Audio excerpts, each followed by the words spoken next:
Hello and welcome to FI for Kids, a podcast about guiding your kids on the path to financial independence and extraordinary lives. I'm your host, Dominic DeLaquil.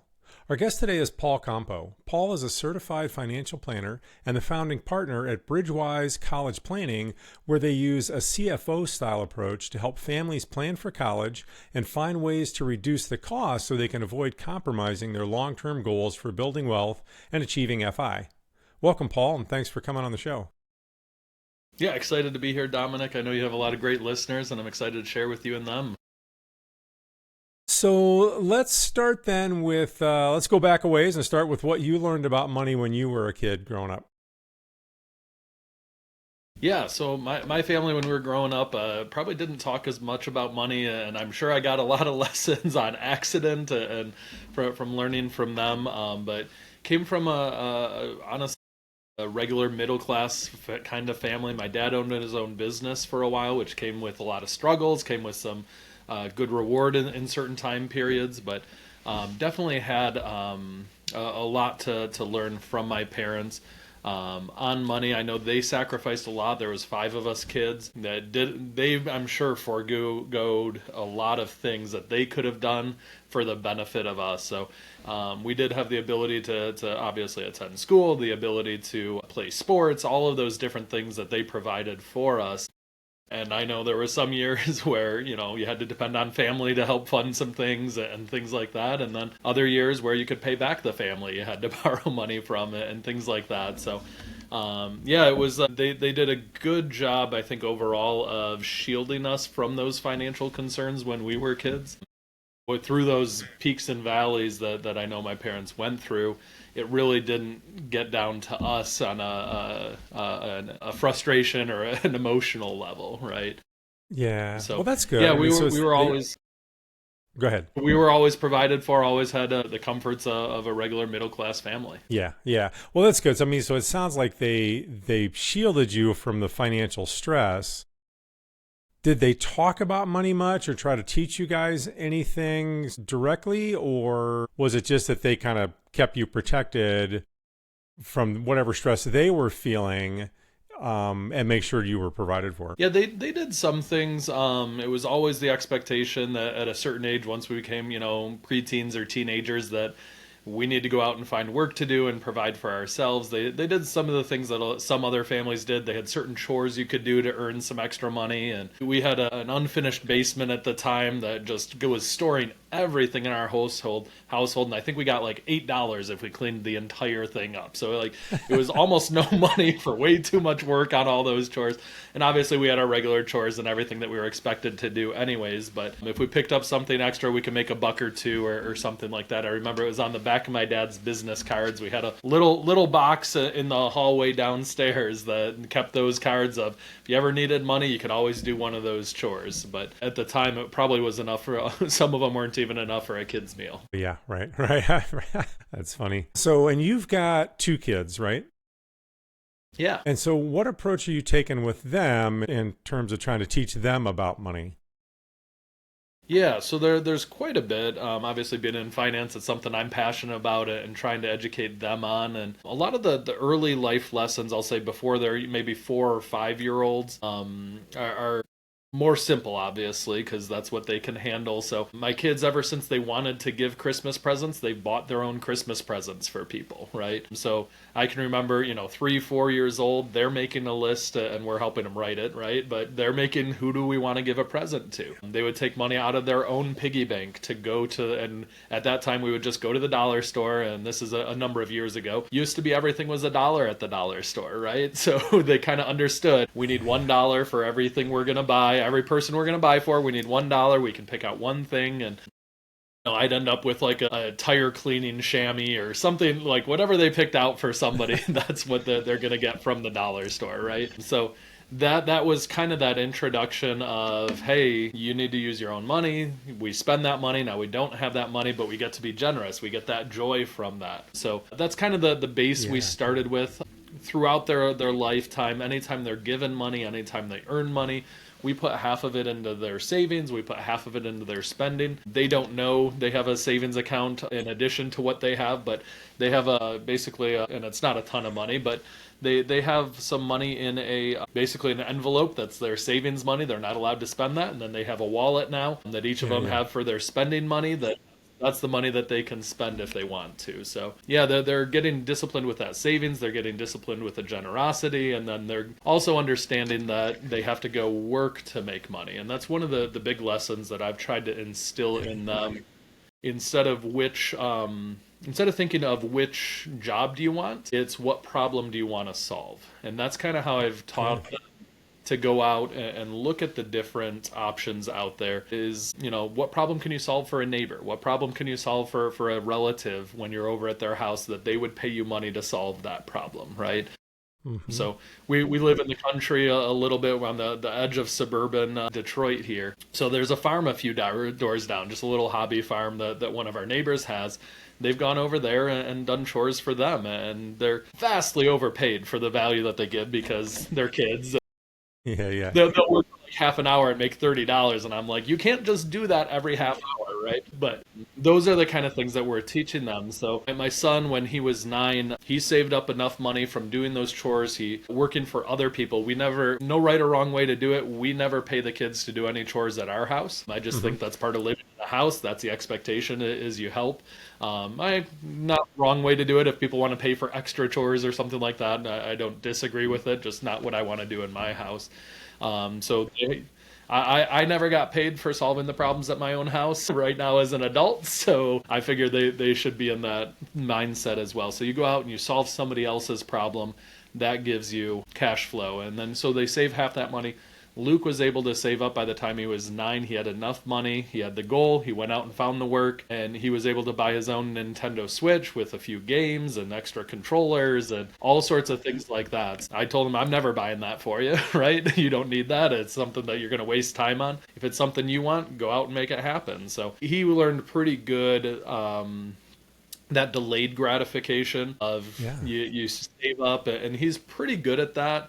One of the things I teach, I coach both my kids' soccer teams, and I always do a life lesson. So one of the ones at every practice, I share a life lesson with each of the team. One of the ones I like to share is you have to choose your hard, right? You can either have it hard now or you can have it hard later.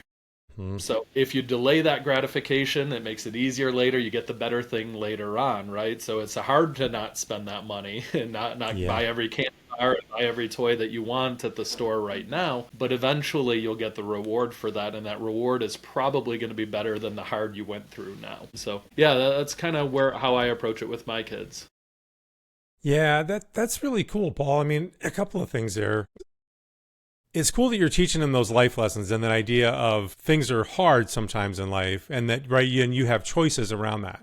Right. So, you can choose your hard now or choose it later. I just think has a lot of value in all kinds of ways. And that's cool. You're just teaching that as a life lesson when you're doing the soccer coaching, right? I mean, so good on you. But it's also really cool just from a strictly financial point of view that you are encouraging them to solve problems, because that's how businesses work, right? As any sort of business, no matter how small or how large, really is providing a solution for something for their customers.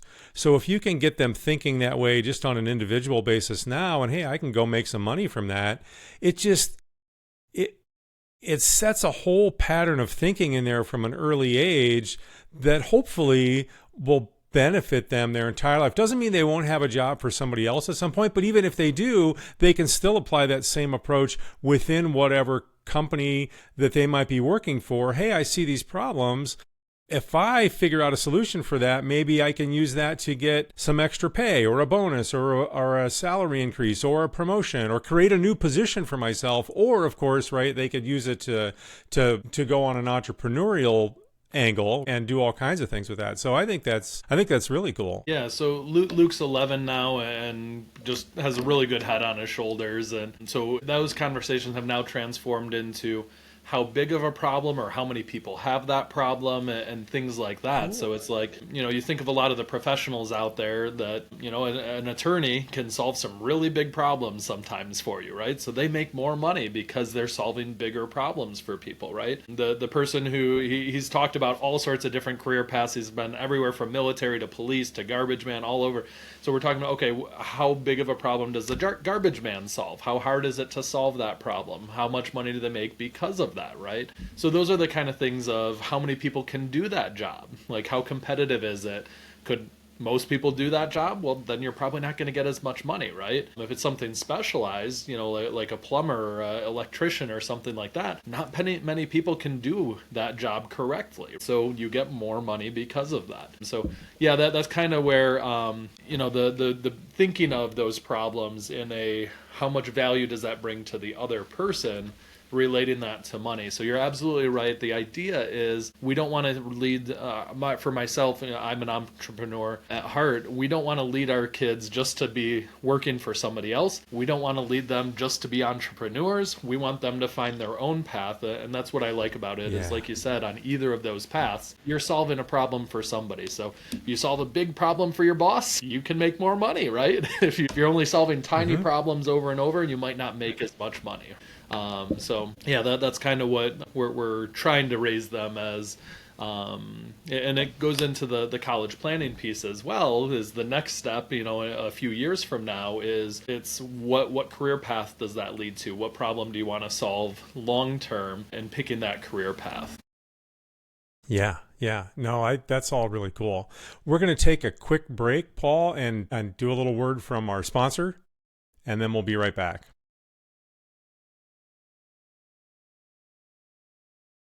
So you mentioned college planning. So then let's talk about what you do at Bridgewise College Planning, because you've got a financial planning business, but then you've also got the college planning. So let's talk about your CFO approach to college planning. What do you mean by that, and how did you come to that conclusion or that idea? Yeah, so I'll start with what the contrast is, right? Okay. And as parents, we really love our kids and really want great opportunities for our kids. And we'll absolutely sacrifice things for ourselves to give to the kids, right? So I've been doing college planning for a very long time. I was doing it a number of years before my son was born even. And I'd meet with parents, and they were looking at a college bill. Right now for most kids, it's going to be somewhere between $140,000 to $400,000 just for one student to finish a 4-year bachelor degree. And that's if they finish in 4 years. And I'd be looking at these families' finances, and maybe they make $100,000 or $150,000, $200,000 a year, sometimes a little more or less. They hired us to solve this problem for them, and I'm looking at their numbers, and I'm like, I can figure this out. And I'll sound a little braggy, but I'm good at what I do, so I can figure it out. But the effects of it are their retirement might be delayed, or they don't have the things that they want to do right now. They're taking, a weekend camping trip instead of the trip to Hawaii they always dreamed of, right? Sure. Yeah. So they're sacrificing a lot of the things they wanted in order to make this happen. And they're completely willing to do that. And I'd look at them and I'd say, you guys are just absolutely nuts. I wouldn't say it, but that's what I'm thinking in the back of my head, right? And then my son Luke was born. And I took a couple weeks off, but I was holding him in the hospital for the first time. And I love my wife. My wife is wonderful. And I've loved people before, I love family and everything like that, but I held my son Luke for the first time, and I loved him differently than I've ever loved anyone ever before, right? And a couple weeks later, when I went back to work, that's when it kind of clicked, is, oh, that's what these parents are feeling. Yeah. So that's how most parents approach it, is whatever is best for the kid, that's what we're going to do. And I am all for that. From a humanity perspective, that is a great mentality to have. But what we need to do is just take a pause, wait a minute, think it through before we actually make those decisions, right? So when we think like a CFO, especially when it comes to college planning, we're now thinking about what is the cost? What is the return on the investment? How are we going to budget for that? How is that going to get paid? So what I like about the CFO is a lot of people, they do their taxes once a year, maybe with a professional. they're always looking backwards at last year what happened, right? A CFO is looking backwards at what happened, but they're also looking forward to forecast what's about to happen and how are we going to make that happen and everything like that. So that's how we want to think when it comes to college. We want to think strategically. So the CFO, their responsibility is to learn the system, right? Understand when the cash flow is going to go out, when the cash flow is coming in. Understand all of those different pieces of that puzzle of how that project's going to work, how it's going to get paid for, and what levers can we pull when we need to. And that's the job as a CFO. That's the job that parents should be approaching that college education piece as what levers can we pull? What can we change so that we pay less for that, right? How can we get a better deal? How are we going to pay that bill when it comes? All of those different things take a lot of strategic planning, similar to what a CFO would do. Yeah. Well, and that's good because it is part of what it sounds like too, is it helps, it shifts at least part of your focus. That emotional focus doesn't go away, but you've added this component of, but if we can block that off for a second and look at it strictly from a very objective numbers point of view, what's the non-emotional way to look at this? Because I would think what you don't want is you don't want all of one or all of the other, right? So ultimately, I'm guessing, Paul, that you help with the CFO approach and help the parents think that way, but then they've got to then blend that in ultimately with what makes the most sense for them, right? So they're still going to take their emotional feelings for their kids into account, but they're going to now modify it with the time that they spent working with you, thinking about the CFO, just strictly the money part, right? To get a better end result where they can still get their kid what they want for them or what they need to move forward in terms of their career and their life path, but also keep the cost down, right? To manage that money as responsibly as possible, like exactly what a CFO does. So is that about right? A little different, actually, Dominic. Okay. So you're 100% right. We don't want to take the emotion side out of it. We want both of them to get into that because we do care about our kids. If we said take the emotions out of it, we don't care about our kids anymore, then they can go do whatever they want, right? If they don't go to college, they build their own life eventually. But that's not how we are as parents. So we want to include that and combine both of those. The one thing we do a little bit different at Bridgewise here is we also have the team of certified counselors that are meeting with the students and determining what is that best path for them. Okay, cool. So when we're looking for what the number one decision you can make to get more financial aid and to decrease your cost of college is what school do you pick? So when our counselors are meeting with the students, not only are we working with the parents of how are we going to take that CFO approach, our counselors are meeting with the students to determine what is the best cultural fit, because we want the right campus, right? We're looking for what is the right curriculum, the right academic fit, because if we don't get those, then paying for college is pretty dumb, right? They're not going to succeed if they don't have the right campus, they don't have the right curriculum. So they're looking at that for what is actually best for the student. So what we do try to take out of it is mom and dad want to brag about their kids going to certain schools. Those aren't usually the types of clients we like to serve. We get our kids into some amazing universities in the Ivy Leagues and Stanford and all sorts of great universities across the country. But the reason we're applying at those is because they're a great academic fit, they're a great cultural fit, and they're a good financial fit for that family, not because mom and dad want to brag about it to their friends. So that's what we're looking at is what is best for that student. And by doing that, we're fulfilling that emotional side that the parents have of we want the very best for our students. And that's what we love to be able to provide is the parents aren't the experts on every college out there. Sure. They don't know what other alternatives might be a better cultural fit or a better campus fit or a better academic fit. Some of the things, they're looking at top rankings for whatever program they want to go into, and that's about as deep as they get usually, right? Yeah. And that's good. They're involved, they care, but they're not the expert in that field, right? They're not the expert in finding the right schools, and that's why we love having those counselors. I don't do that part because I'm not qualified to tell a 16-year-old what they should be doing with their life. Sure. But that's why we have an amazing team here that we all work together to make sure that whole plan goes together from a financial standpoint of how much can the family afford and how are they going to pay for it easier, and what can we restructure in their financial life to get more financial aid or to have an easier time paying for college. And then the counselors work within that plan of what is actually a financial fit as far as the universities they're going to be applying at, along with the academic and the cultural fit. So we combine all that together and we really get a cohesive plan of what is best for this family, what is best for this student, and we're able to move forward with absolute confidence. Yeah, that's really cool. So the counselors then, what approach do they take to try and get a sense for just where that kid is at in their headspace and what they might be interested in? Like, how do they help them determine what college campus is going to be a good cultural fit? Yeah, so as soon as junior high, we're having students go out and visit campuses. They're getting a feel for how the different campuses work. So I say anytime once you're past, sixth grade or so, if you're going traveling, visit a couple colleges. It doesn't have to be an official visit. It's a little better if it is a regular visit and you get the tour and everything, but go hang out on campus. Let them see what it's like. While it's usually they're beautiful places. Sometimes they have a beautiful library you can visit or museum and things like that. Like make a family, a few hours out of it, but they're feeling, okay, what would an urban campus, if you're going to University of Texas in Austin, it's a very different feel than going to Michigan State University. Michigan State University has a huge sprawling campus, right? They're not in a city. University of Texas in Austin is jam-packed into the middle of the city of Austin. Right. Those are very different feels as far as what the campus life is going to be like, where you can go out to dinner, what activities you can do after. All of those different things are certain kids like different things, right? Absolutely. So it goes a lot past those surface level things of just how far away from home. For some kids that does matter. Mm-hmm. But then thinking through what type of campus body do they have? What type of kids go to that university? Are they our type of people? Or do we want something that has other type of people that we want to get exposed to?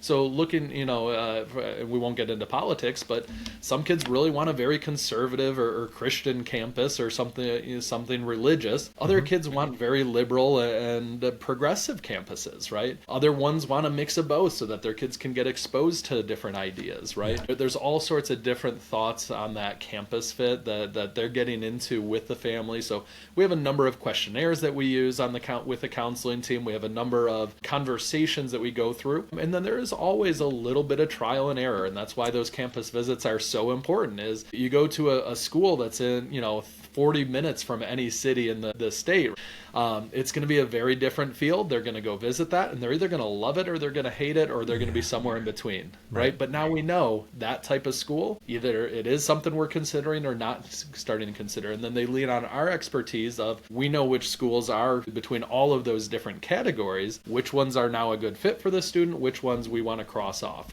And that's kind of what we're trying to do over time. Is we start with the infinite universe of colleges out there, and there's depending on what you measure, 6,000 to 10,000 different universities out there that a student could attend in America.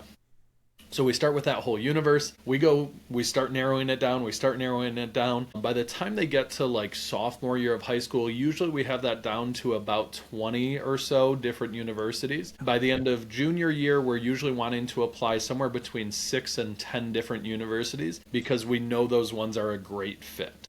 So that's really what we're trying to do over time. So the more we can do that early, the better off the results are going to be for families. Sure. Well, right then that gives them, that whole process is good anyway, because it lets, doing the tours, and that's something we've actually been talking about in our house, and we're wanting to do some of that this year, is because it then helps the kids. They may think they don't like a place the first time they see it, but then as they start to see others, sometimes, right, as with all of us, you come back around like, you know what, actually, can we go back and look at that place? Because maybe I feel a little different about it now that I've looked at 4 other places. So all of that stuff is good. And the fact that you can start sooner, or encouraging families to start sooner, I think is a great idea. So, and we're not expecting the junior hires to pick a college or anything like that. Or, you know what I mean? But get them exposed to it, right? Even if it's going to a sports game, like if they're into soccer, go to a soccer game at the university. Oh, sure. Do something that they're going to enjoy, get a feel for it, let them know what college is like, just expose them to a little bit more than they otherwise would have been. Yeah, Yeah, no, I think that's all really great. So then let's talk a little bit about the financial side then. So what are some financial things, I guess, that parents should know? So we talked about this process of helping the kids start to identify what colleges might be a good fit. So while families are working on that side of things, what should parents be thinking about around that same time and during that process in terms of the financial components and financial planning? So the first thing is take action quickly. We all know we should have started saving when we first found out we were pregnant, but I also recognize that most people don't, right? Or if they do, they don't have enough to save everything they plan to need for college. So if you feel like you're behind the ball, you have a middle school student, you only have less than $20,000 saved up.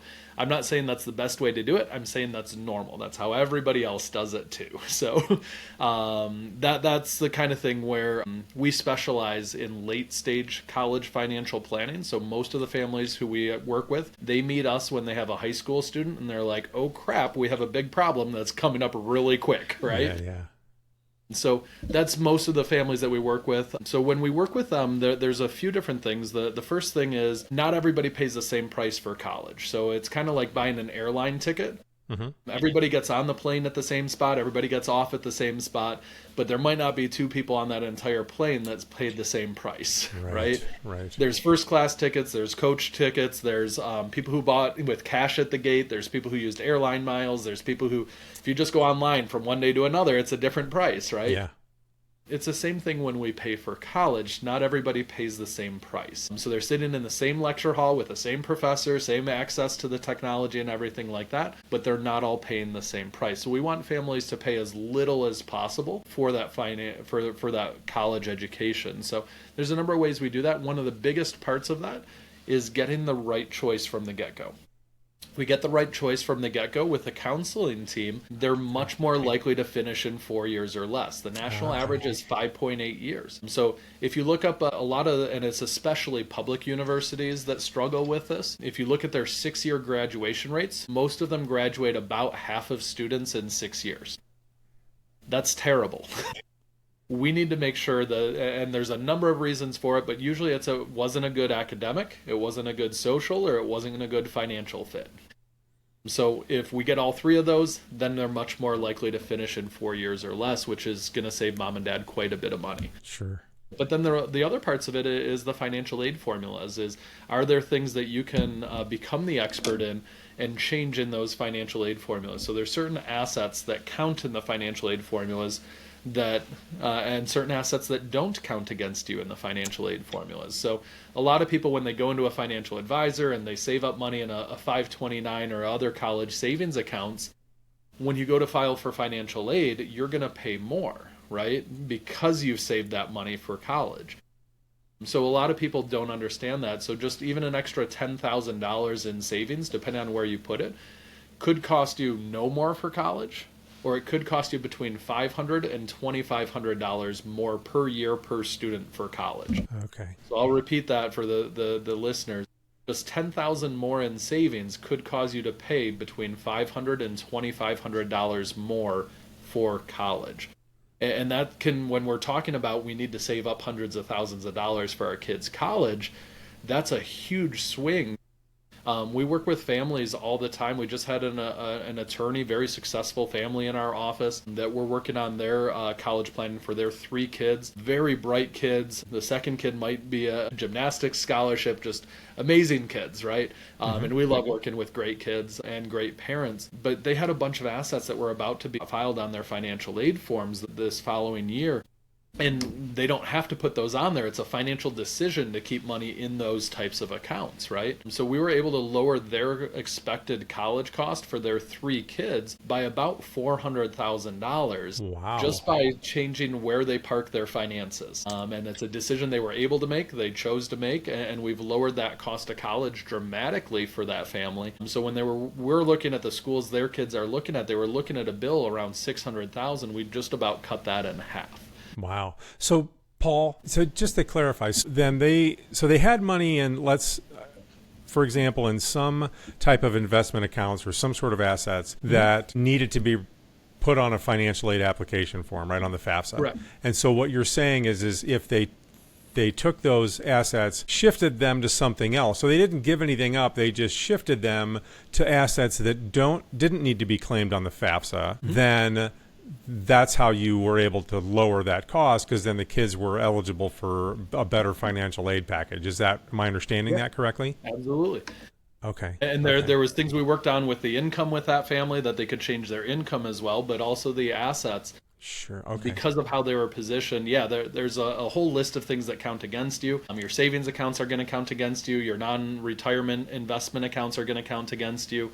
Your 529s are going to count against you. There's any number of things that do count against you in the financial aid formulas. And then there's things that don't count against you, right? So your 401k at work isn't going to count against you. Your IRAs, if you have cash value life insurance, that doesn't count against you. If you have Roth IRAs, that doesn't count against you. So there's a number of different places, and then there's a few nuances at different schools where sometimes it counts, sometimes it doesn't, and we don't necessarily need to get into that today. But that family started out with us with a college readiness breakthrough session, and I'd love to offer that to any of your listeners, that if they want to come in for a college readiness breakthrough session, what we do is we just look and see at their situation. We let them know what is counting against them, what's not, and look through their formula and see if it matters, right? So there's some schools where moving the assets doesn't make any difference, and we're going to be very straightforward about that if that's the case. Sure. There's other schools where it might make a huge difference. So for most middle-income families, middle-class type families, it depends on what college you pick and how you position the assets. There's going to be some people and that's a big myth, right? So if you ask people in a middle-class neighborhood, do you qualify for financial aid?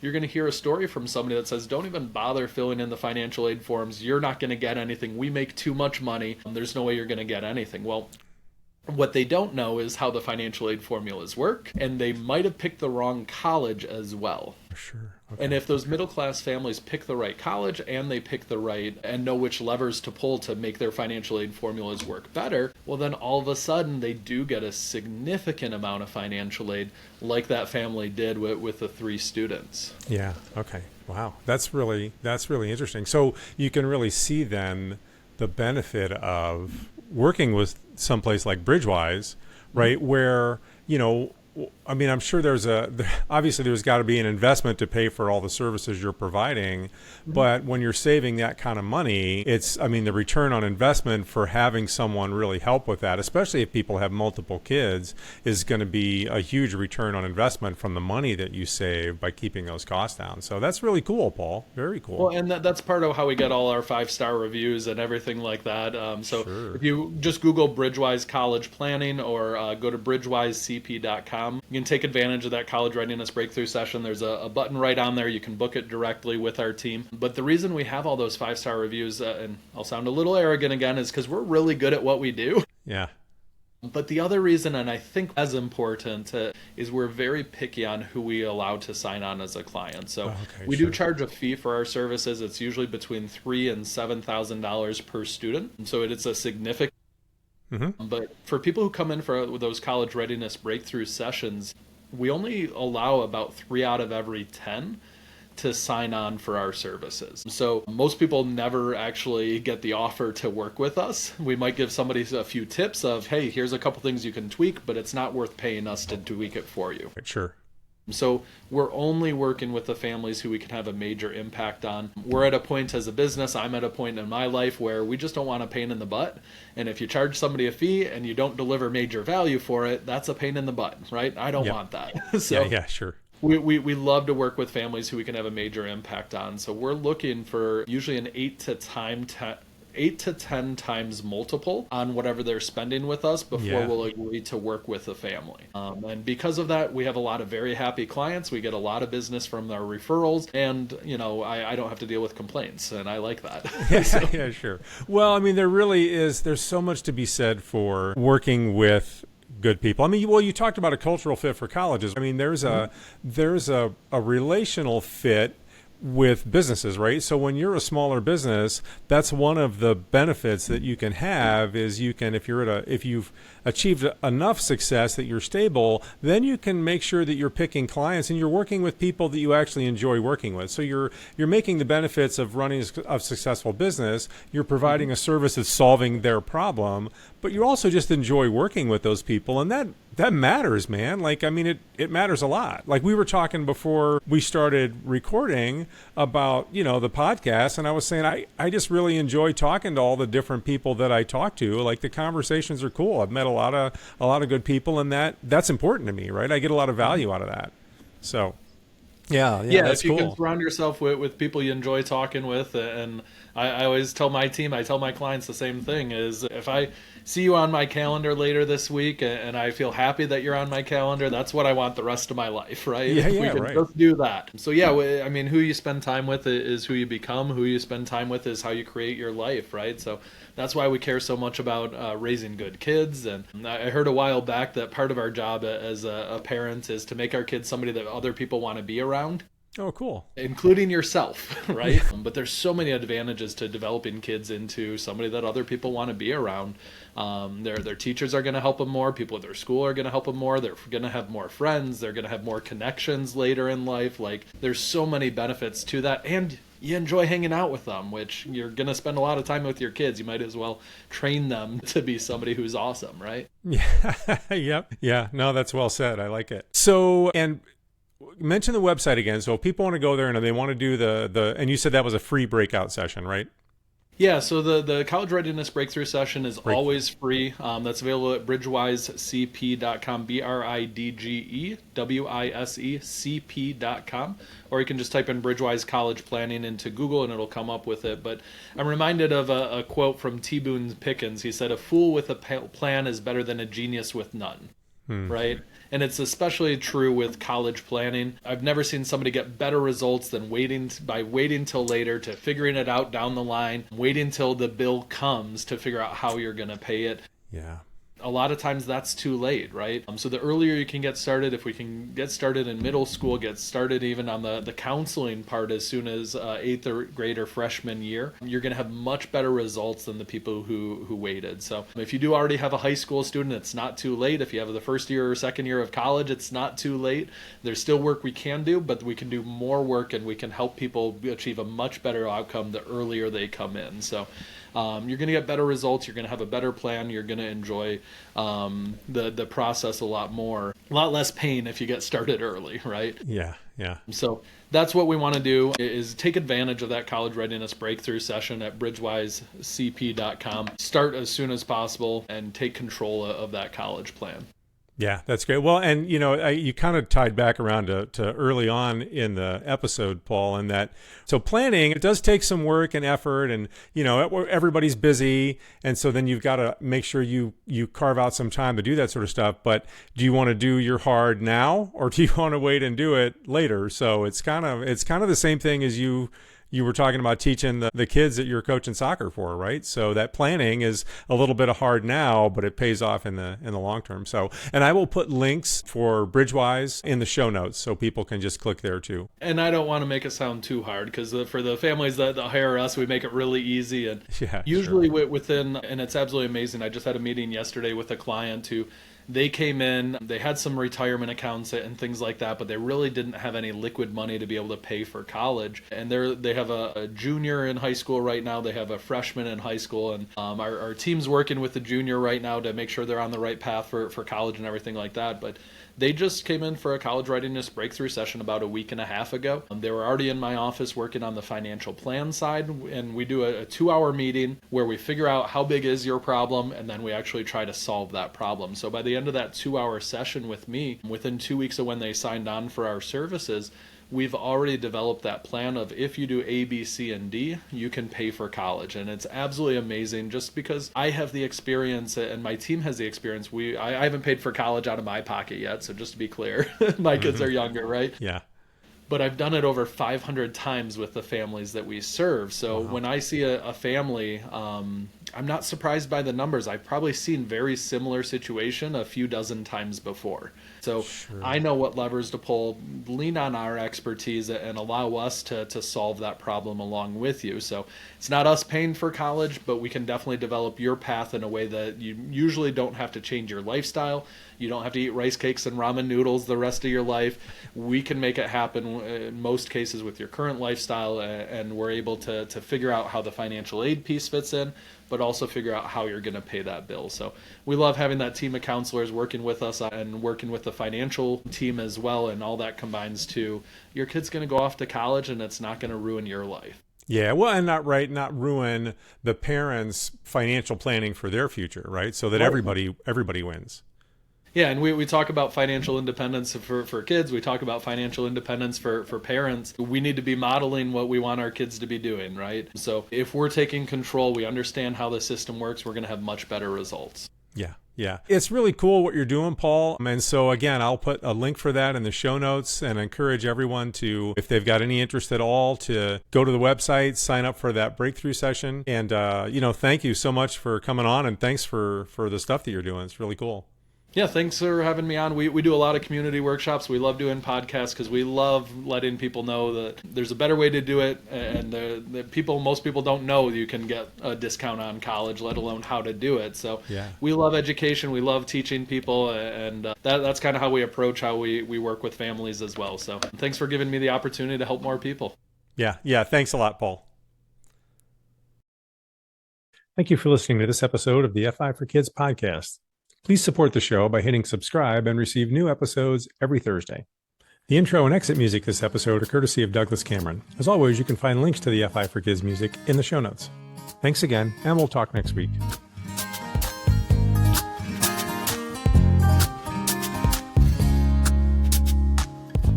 You're like the horizon. I can't reach you, you're so far away. And if I run to the place I want you to stay, you'd be gone. I'd be left wondering why you moved on, and why you never said goodbye. I can't wait any longer. I see the writing on the wall. It's time for us to say, tomorrow we are yesterday. Tomorrow we are yesterday.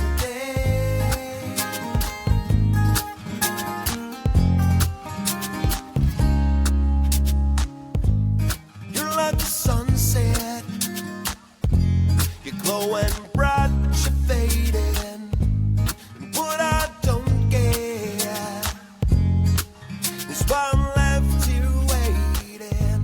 But I'm like a phoenix. I will rise up from this fire. It's something we can't fix. I guess it's time for us to retire.